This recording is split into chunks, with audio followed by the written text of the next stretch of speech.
machines are taking over. The dire warning from the Terminator series.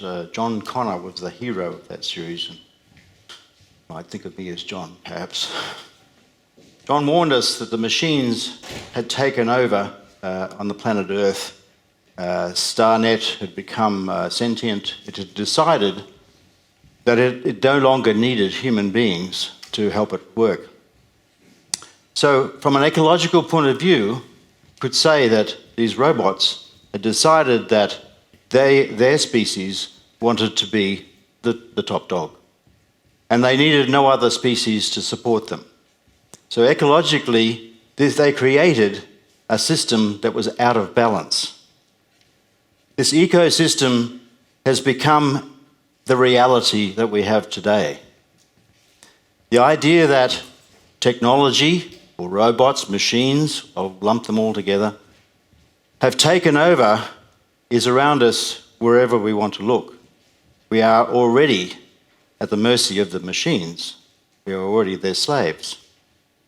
And so we can see this if we start to really look. I mean, these are really very obvious things. In the planet that we call Earth, the ecosystem as I will refer to it, we have situation like our resources are very finite. In that little bubble in the middle of space, we have very limited resources, and we're gobbling them up like there's no tomorrow. There's no reduction in the use of our resources, and most of them are being poured into some form of technology. We have very limited habitat in which other species than machines can survive and thrive. We have biodiversity that is failing at an also very alarming rate. Our atmosphere is being degraded to the point where scientists are telling us that we're approaching tipping points that are irreversible changes to the actual air that we breathe. This is amazing stuff. These things are actual, they're fact, they're there, they're in front of us all to see. And for me, they are all side effects of the technological success that we have fostered, we have enabled. So we are very responsible for them. So I'm going to talk today really about technology in its broadest sense, all of the things that we have done, all of the things that man has made, the man-made interventions in the natural world. I see technology on this side and humans and nature on that as part of a natural world. So if I say to you that this ecology is out of balance, how do we even begin to approach that scale of problem?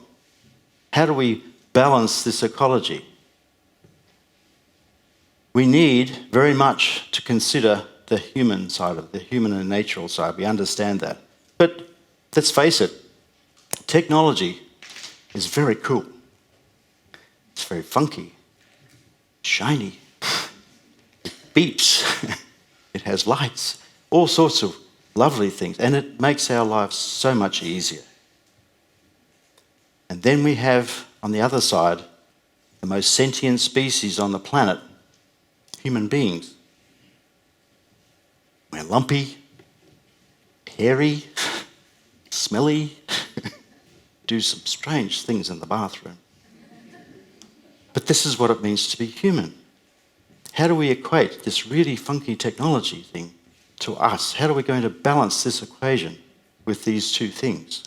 And remembering that humans are only representing the natural world. We are a species of animal. So we need to do one really key thing. We love our technology. We think it's wonderful. We valorize it. We adore it. We need to do the same thing about being human. We have to realize how incredible we are, how amazing we are, not only as a species, but a system, as an event.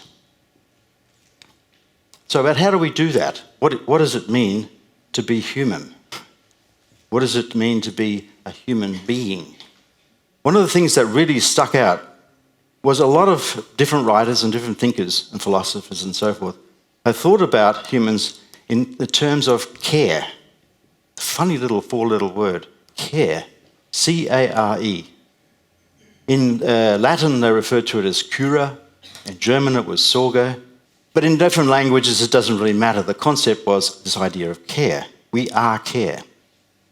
And there's a lot more to it, which I really can't go into it. I've written a chapter in a book. You can read that later some other time. But the point is that we are care. So I'm going to be referring to humans in the process of being as care. So I'll refer to this often. And so I'm now wrapping this together into what I'm going to talk about, which is this ecology of care. So to balance our technological interests, we're going to have an ecology based on human beings as representatives of the natural world. So what does it mean to be human? This is a human. Doesn't look like anyone we know, I realise that. Doesn't look much like me. But I've now become familiar with this idea that this is all of that reading, all of that understanding, and put together in one place. And I'm going to try to take you through this little diagram, very simple, very simplistic diagram, with an X, Y, Z and T axis, to help you to understand the key goal of this project is to understand the mystery and the wonder and the amazingness of human beings. How amazing each and every one of you are. And I hope by the end of this, you will agree you are. So I'm going to start with what I think is probably one of the most important of all of the axes. It's the living axis. It's the one that wraps up the whole lot, I guess, in a way. And it starts with consciousness. Does anyone know what that is? If you did, you'd probably be one of the few and only people in the world that do. Nobody understands consciousness. A hell of a lot of people are trying to figure it out. I can tell you that. They want to put it into machines. But consciousness is something that we all have that really super duper defines us as a human being. We're different to animals. Animals will have a different kind of consciousness and so forth, but we are conscious and conscious of our consciousness. Because we have that, we then become aware. We have an awareness of those things that are around us. We are aware of the people, of the things and so forth. Because we're conscious, we become aware. Once we become aware, then we have to then act. We feel compelled to act. Even sitting there doing nothing is an action that you choose. So we respond in some kind of way. There's two key ways in which that I would like to talk about response. The first one is that response ability. It's the things that we learn, the ways in which we can conduct our actions or ourselves in the world, the way in which we interact with the world. So that's a responsibility. It's just simply the mechanics of responding. Responsibility is a lot more complicated. Responsibility is our moral and ethical stance in the world, the way in which we enact ourselves in the world from a moral and ethical stance. What do we judge as being right, wrong, and so forth? A really important part to remember is that all of this takes place in an ecology. And we tend to forget that our place in the ecology is just as important as every other atom in the ecology. We're no more important than the beast in the field, the fish in the ocean, all of those sorts of things. We all have a part to play. And every single response that we make, every responsible act that we conduct, has an effect, like the butterfly effect, on the entire ecology. So we are responsible for every single thing we do and therefore responsible for our ecology. That's important. I think that's amazing that we actually have all of that going on. Every day we have experiences, and these experiences accumulate over our lifetime and inform our mode of living. Experiences are an incredibly detailed and complicated thing in themselves. What the hell is an experience?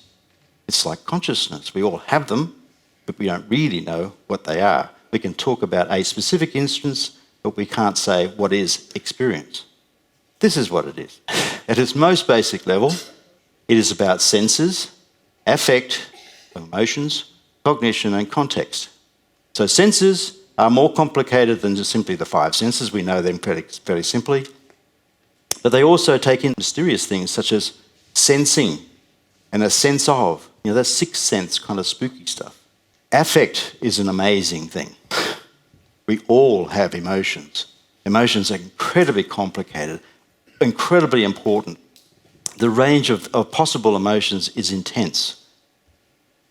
The emotions that I'm feeling right now are very intense. But I know that I'm alive, I'm living, I'm a human being, I can be conscious of the fact that I am having emotions. How amazing is that? And I can alter those emotions perhaps with different interactions and so forth. But I have them, and they're vitally important beyond just flight or fight, that sort of. And context is a very simple thing in many ways. It's just the interaction that we have between space and time in a particular way, and relationships we have with space and time. So in this place, in this space, we have a particular context.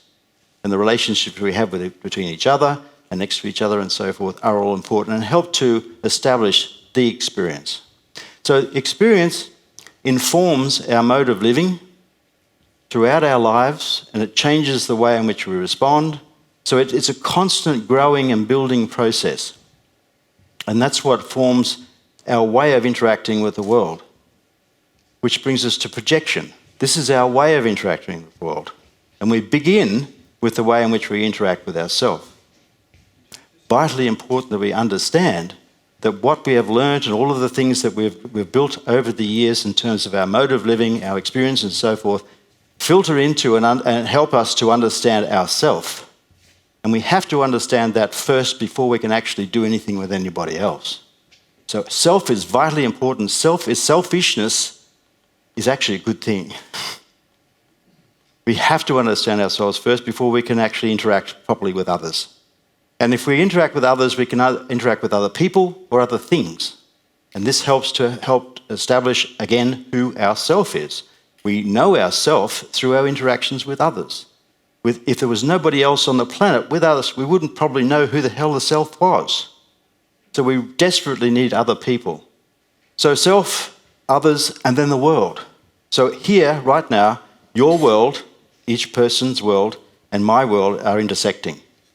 So in this projection, I'm projecting myself to you, interacting with you, the other, using these others here to create a meeting of our worlds. So that's very important. So it's a kind of a layered effect. We have context and immediate experience, we have the worlds in which we engage, and the greater ecology in which we all live. So this is a kind of meta-contextual story.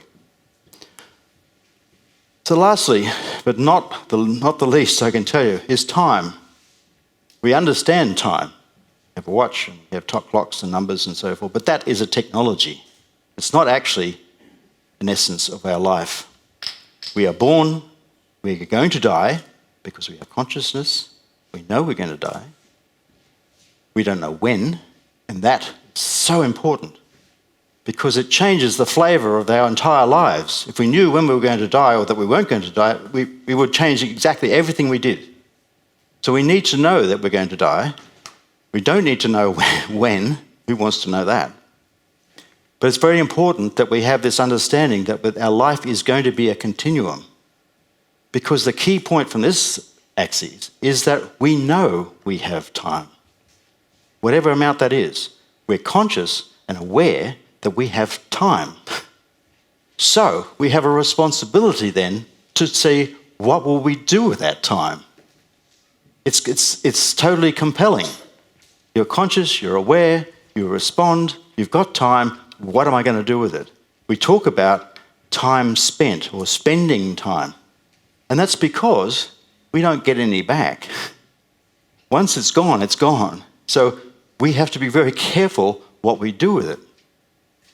And, we talk about wasting time and all these sorts of things. So time is an incredibly valuable part of being a human. And it's part of understanding what a human is, that we have to deal with time. But this is a human in the process of being, and this is care. So care is a human in the process of being, and this is how we can begin to map it. Okay, so back to this big problem that I painted before. We've got all these other issues in the world that technology, I'm saying, is largely responsible for, but how are we going to balance that?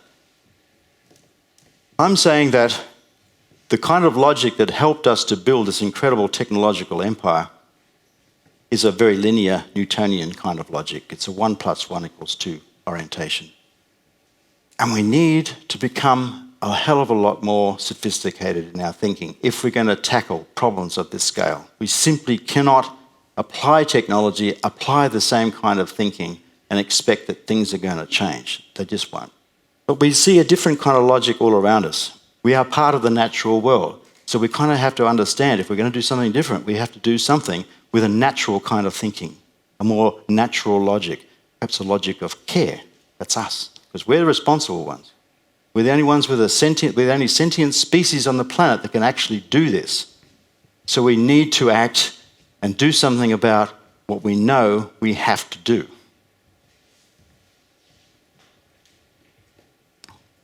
The framework for an ecology of care is, from our point of view, a starting point. It's not a defined, this is a human, this is the equation. It's a way of understanding human beings in this kind of different fuzzy logic kind of way. The machines have taken over. I understand that. But we do not have to give up. We do not have to accept it. We can do something about it. We have to face up to the fact that we have built a kind of a monster, but we can address that. We can do something about that. If only we can honour and accept that we are human, and human is okay. We don't have to be machines. We don't have to be extensions of the machine world. We have to be human, and that's the secret. That's the only way we're going to think our way out of this. Technology is not going to save us. So, I'd ask people in their everyday life and their work to say a couple of things. 2 very hard questions. Is what I'm doing helping the technological world, a technological species to thrive, or is it helping humans and nature? Can I do something a different way? Is what I am doing, can it be done a different way so that I can actually foster a human, a natural ecology? Our friend in the Terminator said, the future is up to us. I think he should have said, our future is up to us. Human beings' future is up to human beings and not technology. We need to change this balance of the ecological balance. We need to be able to do that with care, and that is human beings. So we need an ecology of care. Thank you.